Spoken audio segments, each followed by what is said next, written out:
bago ang lahat, bago kami mag-umpisa ulit ng aming kwentuhan. Yeah. So, yeah, again, magandang umaga. So, today is Thursday. Ano ba ngayon? February 5. February na, bilis lang ng panahon. Tapos ng January. Yeah, anyway, sa pagpapatuloy ng aming kwento ng aming buhay-buhay experience dito sa Canada. Yeah, ngayong araw yung wife ko naman yung magkukwento sa inyo kung ano yung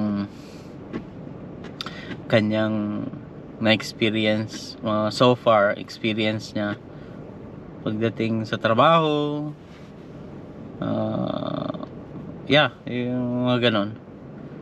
So, dumating sila 2 years ago, dumating sila dito sa Canada. Magti 3 years na kaya na, mami? Yeah. Magti 3 years na. Yun. So, kakahatid lang namin dun sa anak namin. So, ihintay lang kami ng oras kasi papasok na rin siya. Hinatid ko lang. So, yun yung routine araw-araw. Anyway, nung bagong dating ka, mami, dito, ano yung gaano ka katagal bago nagkaroon ng bago ka nagkaroon ng trabaho? Saan ka nagsimula? Anong unang trabaho mo dito? Matagal Yeah. din. Yeah. Unang trabaho ko sa Tim Hortons. Yeah. So, bago yun, Mga 2 buwan. Kulang. gaano ka katagal naghintay? Gaano ka katagal? Marami ka bang in-applyan? Marami din, kaya lang hindi ka natatawagan eh. Yeah. Dati nung 2000 na nung dumating yun? 23? Yeah, 2023 sila dumating. So medyo tagilid na ang hirap na. Hindi talaga hindi naman pare-pareho. Yung iba kakarating lang, nakakahanap agad ng trabaho. Yung sa part ko naman matagal talaga. Lalo na't wala akong ibang experience na Yeah, sa trabaho. sa trabaho. Kasi galing nga kami ng Japan. Yeah. Sa Japan kasi, No experience needed. yeah, kahit anong lalo na sa factory sa Japan, kahit linggo-linggo ka mag-change ng trabaho, okay lang, maraming trabaho. Kahit everyday pa nga. Yeah, hindi ka required yung Yeah. Dito kasi sa Canada, lalo na dito. Minsan tinitingnan nila yung educational background mo. Yeah. Educational background, tapos mahuhulog ka lang pala dun sa Hindi naman natin hindi mo alam kung ano yung hinahanap nila sa isang tao na yung qualification. Yeah. Yun. Minsan, yeah. Hindi ko naman dinadown high yung iba, tapos grabe sila mag-interview, tapos yung hulog mo dishwasher ka lang pala. Yeah. Yung ibang naranasan namin dito sa interview, iba. Ibang iba. Ang taas ng yung qualifications na tinitingnan. Ang taas ng tapos ang trabaho mo pala Doon lang. food counter attendant. Server ka doon sa tapos ang mga interview ay ang lulupit. Lulupit. Pero dun sa first na work ko, so far so good naman. Yung ko doon, experience ko. Wala naman akong ibang experience na Yeah, ano ba yung first job mo dito? Tim Hortons. Sa Tim Hortons. Nasa cashier ako hanggang Normal sa nilagay ako doon sa foods. Naggagawa ako ng mga foods. Yeah, ganun Mas dito. gusto ko doon sa my foods kasi hindi ka nakakahalubilo ng mga customer. Lalo na sa akin, first time kong magtrabaho sa cashier. Nandun pa yung nahihiya ka. Yung wala pang tawag doon? Confidence sa sarili. Kasi first time mo nga. Iba kasi yung trabaho ko dati kaysa ngayon. Doon kasi pag sa mga ganyan, food counter attendant, kailangan mo ng customer service. Yeah. So far, yung experience mo doon, may hindi maganda, di ba? Meron naman. Lalo na yung mga katrabaho niya, mga Indian. Mga Indiano, mas pinapaboran. Mas pinapaboran sila. Lalo na kung ang manager ay Indian, mas pinapaboran nila. Pero so far so good naman yung experience ko dun. Yeah. Wala naman akong maiyaan. Yeah. Ano pang ibang ano mo Tapos doon? yung umalis na nga ako doon. Tapos naghanap ako ng iba. Naipasok ako nung isa sa mga kaibigan namin sa ano naman. Yeah. Sa A&W. Teka lang, paano nag-apply ka doon sa Tim Hortons, di ba? Yeah, nag-apply sa online, tinawagan siya. Tinawagan ako. Siyempre, mga baguhan lang siya dito. Kahit nga ako hindi ko pa rin alam kung paano yung sistema ng interview Tapos binigyan ako ng schedule. Tapos May akala schedule ko, kasi doon. akala ko yung mag-i-interview sa akin yung owner. Kasi yun yung sabi sa akin nung email Tapos iba pala yung Manager. Yung manager yun. Yeah, ganun dito. Yung masyadong mataas yung would you say that standard pagdating sa hindi ko alam kung basta yun yung experience namin. Iba-iba naman experience ng mga Pilipino na nandito. Iba-iba. And katulad niya o yung ibang mga kasama namin dito. Yeah. Talagang nangangapa ako kasi first salang ko sa interview. Sabi ko, ganun pala yung interview dito. Hindi Iba kasi yung interview sa Yeah, dito kasi sa Canada, guys. Galing kasi kaming Japan. Mag-iba-iba ibang industry yung Yung bang ang industriya ng Canada lalo na dito sa tinitira namin, more on agriculture dito, livestock, poultry.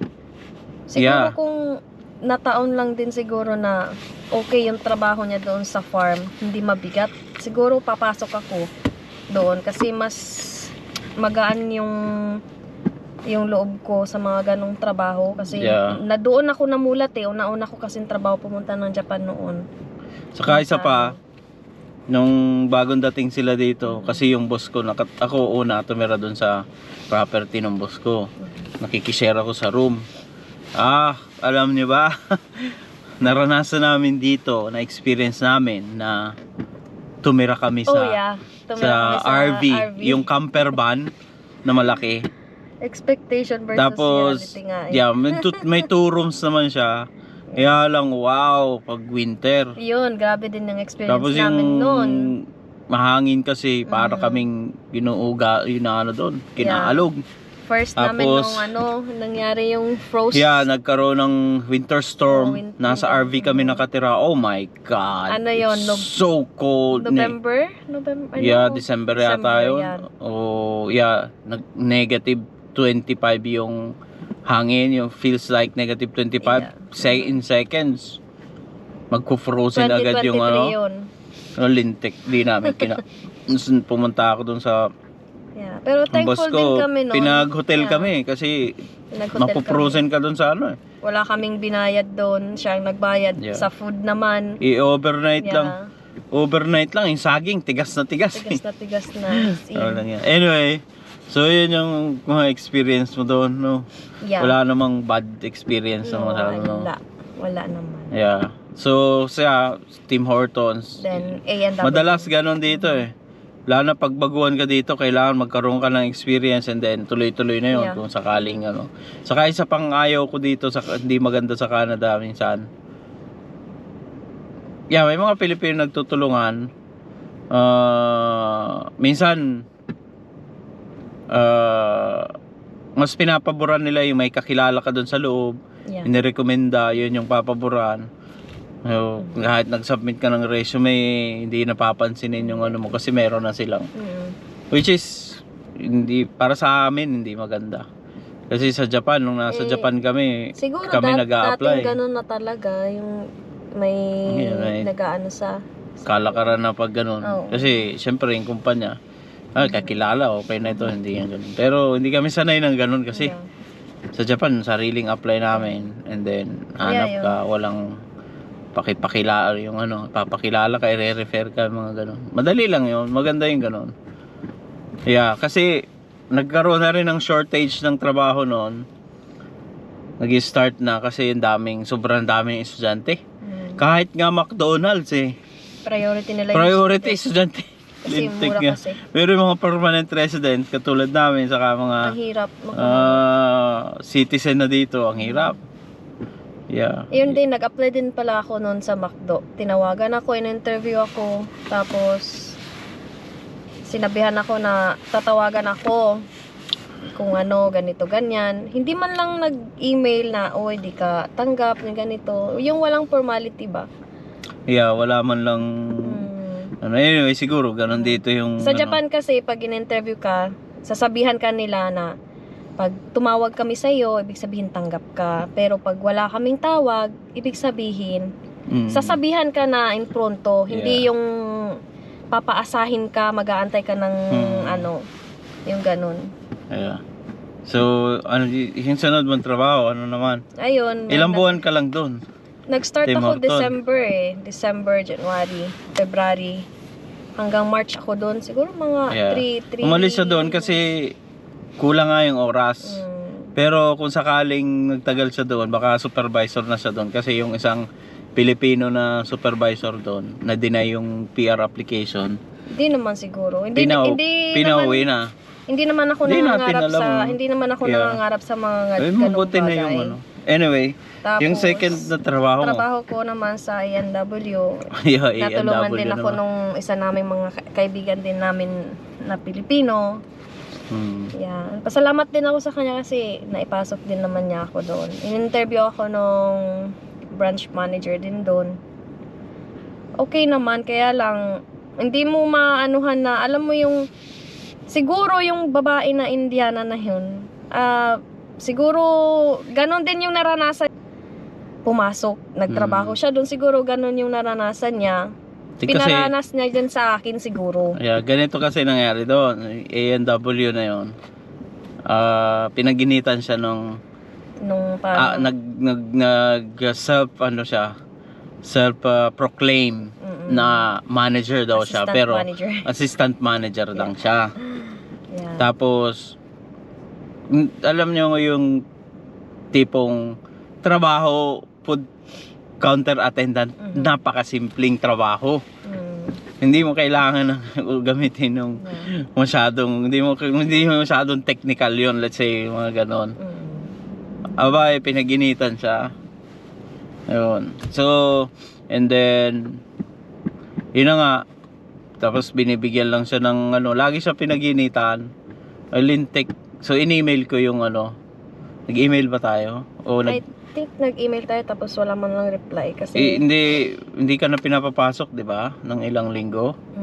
Hindi na siya pinapasok, 2 weeks. So ako ay naghaalala, in-email ko yung may-ari, hindi nag-reply. Yeah, wala man lang yung company. Buwisi talaga. Walang sinabi na, walang reason.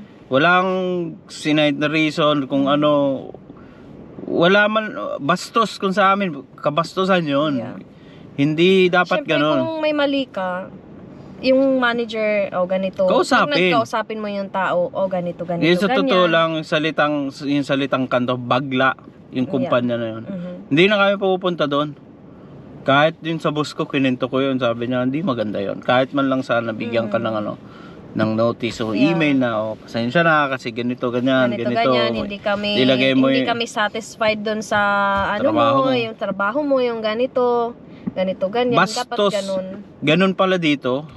Yun yung mga lalo na dyan sa ano, hindi naman lahat ng company. Hindi lahat. Yeah. Pero ngayon lang namin naranasan yan, nung pumunta kami, ngayon lang naranasan niya. Yun yung mga pangit, negatibong yung bad experience na lalo na hindi ko talaga makalimutan yun. Bagla, hindi ko alam kung may mga manager na Pilipino na ganun din. Na ano, hindi ko na alam. Yan kasi Punjabi na ay sarap sampalin. Sabi ko, pasensya na. Pero talagang nanginig din ako kasi in-email ko, wala man lang ano. No reply. Sabi ko nga, kung madali lang magreklamo sa labor, gusto namin sana i-labor. Kaya para maturuan ng leksyon. Kaya lang, sabi nga, nasanay kami sa Japan, yung mga ganung bagay, abala lang. Yeah. So, abala sa pag-unlad, may stress ka lang. Yun. Pag sa Diyos na lang. Yeah, hinayaan na lang namin. So, di na kami pumunta doon. Yeah. Lintik Tapos na ang tagal store ko na. din nakapaghanap ng trabaho.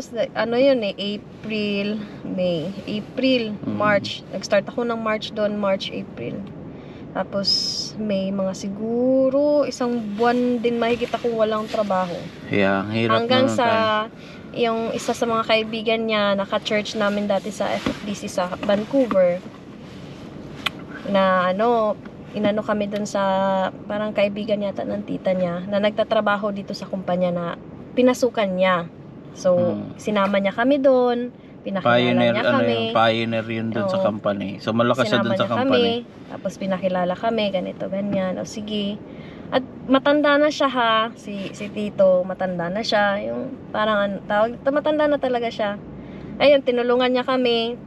Sinama namin siya, nag-apply kami dun sa may, yung sa may store ng mga alak din ng, isa din sa kumpanya ng anak nitong may-ari nito. Tapos doon, hindi man ako nakapasok. Tapos doon sa isang kumpanya din, ng may-ari din nito. Nung company niya ngayon. Yeah, anak yung may-ari nun eh. Tapos, hindi din ako nakaano doon kasi ang inaano nila is parang summer lang yung tawag Yeah, doon. student. Hindi, yung parang seasonal lang yung gusto nila doon. Kaya hindi ako nakaano. Yeah, yung last stop namin, kinabukasan bumalik kami. Pumunta kami dito sa Yung sa trabaho niya ngayon. Dito sa trabaho ko ngayon. So, nandyan yata yung may-ari nun. Siguro busy meeting. Kasi Monday, I think the day is Monday yata yun. Tapos, buti na andito yung HR. Na kilala niya. Kaya yun, nag-usap-usap kami. Sabi niya kung pwede, ganito, ganyan. In-interview ako kaunti nung HR. Wala lang. Casual lang. Walang ibang tanong, ganito, ganyan. Yung simpleng katanungan lang. Sabi niya, sige, tatawag kami pag nakausap daw niya yung may-ari.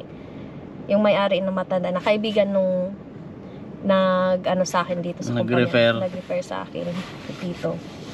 Kasi yun siya, pioneer tapos pioneer na empleyado dito sa ito sa trabaho. Kaya simula sila yung nagsimula. Tapos so kaya siya, meron siyang say sa company. Yeah. Sabi niya tatawagan daw ako ng HR that day. So hindi niya ako natawagan. Sabi ko siguro hindi niya nakausap yung may-ari. But kinabukasan, siguro mga hapon, yun, tinawagan niya ako, na ganito, nakausap niya. Sabi niya, kailan mo gustong mag-start ng trabaho? Ayun na, wala nang ibang dire-diretso na yun. Kaya sabi ko, ang pangit naman kung mag-start ako kaagad ng trabaho, tapos that day, Tuesday or Wednesday. Kaya nagset ako ng day ko. Sabi ko, pwede ba akong mag-start ng June 10? Yun. First day of work ko. Wala. Pag referral pala, pag nire-refer ka, wala masyadong interview sa iyo eh. Kasi malaki yung tiwala nung may-ari dun sa nag-refer sa iyo. Kasi nga, matagal na sila magkaibigan. Pioneer niya pa, yung ganun. So, yan yung Yun. Kaya ngayon, hanggang ngayon, thankful ako dun sa mga tao na yun na nagtulong.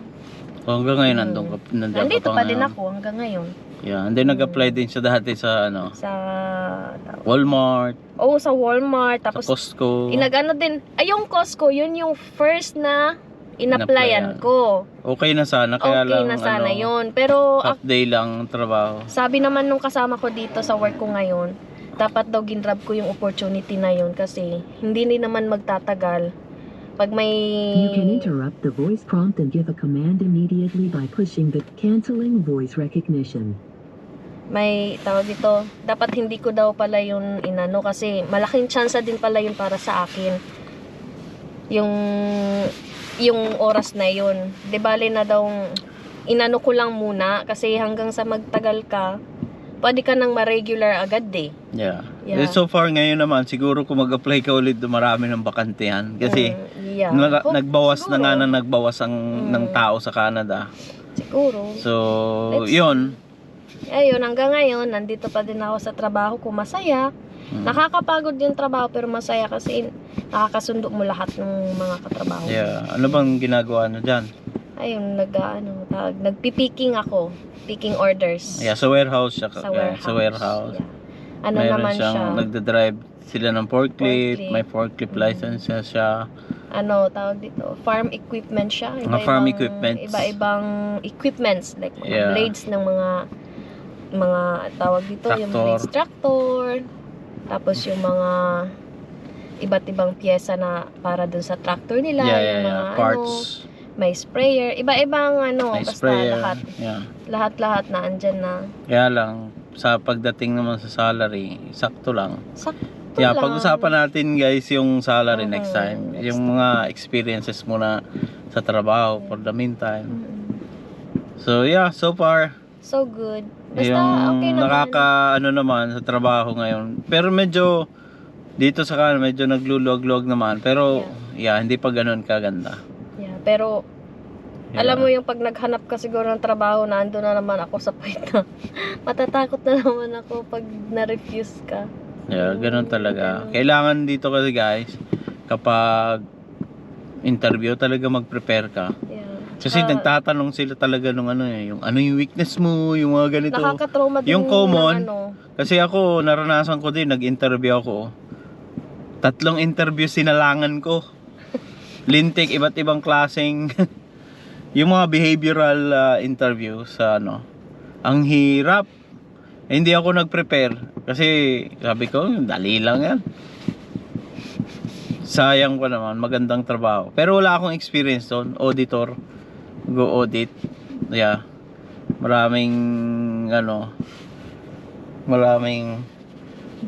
Papasok na si Pasok na. yeah. So yun guys, so Yeah, yun lang. yun lang na muna at papasok na si Papasok na ako. Ayan, Bye. yan yung company niya. Ayun, kasama na. Kasama ko. So, Nag-aantay na sa akin. yeah. So, yun guys. Maraming salamat. Sana hingin lang namin ng inyong support and subscribe po kayo sa YouTube channel namin. So, next time, yun namang ibang experiences naman yung kukwento namin sa inyo. Bye. Okay? And maraming salamat at salamat po sa inyong panonood. Sana ay makapagbigay kami ng inspirasyon sa inyo, sa mga nangangarap na pumunta dito sa Canada or mga nandito na sa Canada. So yun. So marami pa akong gustong gawin. Let's say mag-interview ako ng mga Pilipino dito. Darating tayo dyan, pero unahin muna namin itong sarili sa amin. Magkwento ng mga experiences namin. Yun. So maraming salamat guys at paki-subscribe na lang po sa aming YouTube channel. And kung may mga questions kayo, comments, so mag-comment lang po kayo. So yun po. So maraming salamat at sa magandang umaga ulit sa inyong lahat. Good vibes lang. Bye.